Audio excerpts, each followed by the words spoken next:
Alors aujourd'hui, on s'attaque à une question vraiment lourde de conséquences pour nous tous. L'intelligence artificielle. Est-ce que c'est notre avenir, notre salut, ou est-ce que ça va signer le début de notre fin? Voilà, la question est là, posée. Et elle est tout sauf rhétorique. C'est vraiment le grand débat qui fracture en ce moment les plus grands esprits de la planète. Alors allons-y, regardons un peu les arguments de plus près.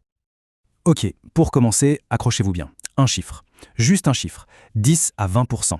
Ça peut paraître abstrait, mais ce que ça représente, c'est, selon l'un des plus grands experts du domaine, la probabilité que l'IA cause ni plus ni moins que l'extinction de l'humanité. Oui, l'extinction. Et pourquoi cette peur? Tout est résumé dans cette phrase de Geoffrey Hinton: nous n'avons jamais eu à gérer des entités plus intelligentes que nous. Pensez-y une seconde, c'est du jamais vu. On entre en terrain totalement inconnu. Parce que si on regarde l'histoire, l'entité la plus intelligente, elle a toujours fini par prendre le contrôle. Alors justement, cette alerte, elle ne vient pas de n'importe qui. Pour bien comprendre son poids, il faut savoir qui la lance. On parle de Geoffrey Hinton. Et là, attention, ce n'est pas un expert parmi d'autres. On le surnomme le parrain de l'IA, le Godfather, rien que ça. Il a même reçu le prix Nobel de physique. Autant dire que quand ce monsieur parle, tout le monde dans la tech s'arrête et écoute. Donc sa prédiction, elle est là, noir sur blanc. Mais le plus inquiétant, en fait, c'est que ce chiffre a grimpé. Il y a encore pas si longtemps, il disait 10%. Maintenant, c'est jusqu'à 20%. Ça montre à quel point la vitesse des progrès le rend de plus en plus pessimiste. Ce qui nous amène au cœur du problème. Finalement, ce n'est peut-être pas l'IA elle-même le souci, mais sa vitesse de développement. Une vitesse complètement folle. Et ce qui est incroyable, c'est que c'est Hinton lui-même qui le dit. Il l'avoue, même lui, l'un des pères de cette technologie, a été totalement dépassé par les événements. Il pensait sincèrement qu'on en était encore à des décennies de ce niveau. Et cette urgence, on la sent bien. Regardez, en 2023, Hinton claque la porte de Google juste pour pouvoir parler librement et lancer l'alerte. Les experts, eux, tablent sur une IA plus intelligente que l'homme d'ici 2045 à peu près. Et c'est là que s'ouvrirait cette fameuse fenêtre de 30 ans où tout pourrait basculer. Alors, pourquoi cette vitesse est un tel problème? En gros, il y a 3 raisons. 1, ça va tellement vite qu'on n'a pas le temps de construire des barrières de sécurité, des garde-fous. 2, c'est une course effrénée entre des entreprises qui, soyons honnêtes, sont motivées par le profit, pas par la sécurité de l'humanité. Et 3, on en revient à ce principe de base, c'est toujours le plus intelligent qui prend le dessus.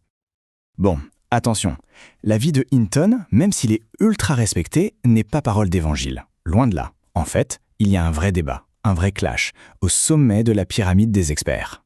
Et cette division, elle est vraiment profonde.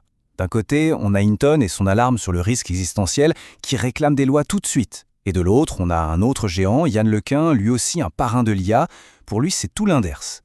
Il voit l'IA comme un outil fantastique, peut-être même la solution à des crises majeures comme le réchauffement climatique. 2 visions radicalement opposées. Et pour qu'on comprenne bien le niveau du débat, il faut savoir un truc. Hinton et LeCun, ils ont tous les deux gagné le prix de Turing. C'est l'équivalent du prix Nobel, mais pour l'informatique. Donc ce qu'on a là, c'est un véritable choc des titans. 2 des personnes les plus qualifiées au monde pour en parler, qui ne sont absolument pas d'accord sur ce qui nous attend. Du coup, avec un tel désaccord, où est-ce qu'on va? Ça nous laisse en gros avec 3 chemins possibles pour l'avenir. Le premier chemin, c'est le scénario rose, le plus optimiste. L'IA se développe bien, elle nous aide à résoudre nos pires problèmes. Le deuxième, c'est le scénario catastrophe de Hinton, le risque existentiel. Et puis, il y a une troisième voie, un peu entre les deux, l'opportunité manquée. En gros, on a tellement peur, on n'arrive pas à se mettre d'accord, et du coup, on n'avance pas.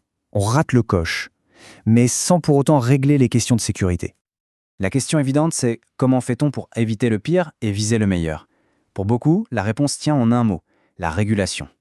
Et là-dessus, Hinton, il y cache. Il dit que laisser le marché s'en occuper tout seul, avec une technologie aussi puissante, c'est de la pure folie.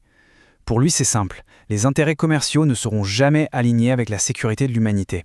Jamais. Alors concrètement, que pourrait-on faire? La feuille de route proposée, elle a 3 points. D'abord, il faut que les gouvernements agissent vite pour mettre des règles strictes. Ensuite, il faut forcer les géants de la tech à investir beaucoup plus d'argent dans la sécurité, pas juste dans la course à la puissance. Et enfin, nous, les citoyens, on a un rôle à jouer, exiger de la transparence et choisir de soutenir les IA développées de manière éthique. Et on termine là-dessus avec cette question qui reste en suspens. Au final, qui va décider? Les gouvernements? Les géants de la tech? Les citoyens? La réponse, personne ne l'a encore. Mais une chose est sûre, elle définira notre avenir à tous au XXIe siècle. Voilà la réflexion que nous laisse cette analyse.